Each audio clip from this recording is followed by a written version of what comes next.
After being fast-tracked through the legislative process, China's National People's Congress voted unanimously to adopt the national security law.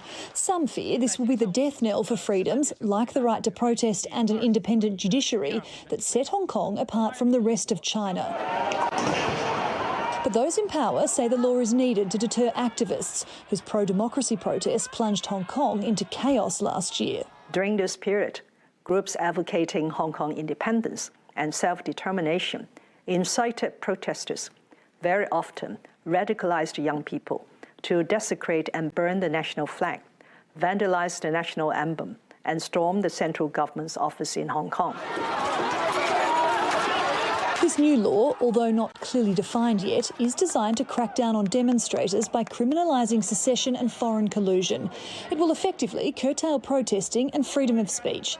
The main pro-democracy leader, Joshua Wong, resigned his post on Tuesday and his movement disbanded amid fears they would be a prime target of the new legislation.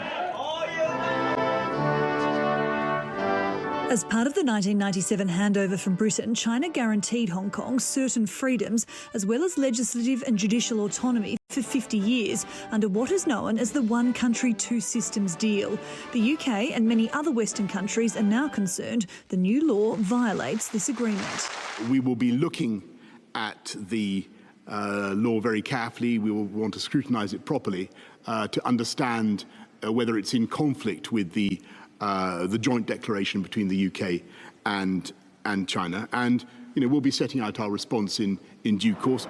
The EU says it deplores China's decision and is considering possible punishments for Beijing. We have indeed consistently said that China would risk very negative consequences if it went ahead with this law, including for business confidence, China's reputation, public perception in Hong Kong and internationally. The United States has already stepped up its pressure on China by putting trade sanctions on Hong Kong and is warning more could follow.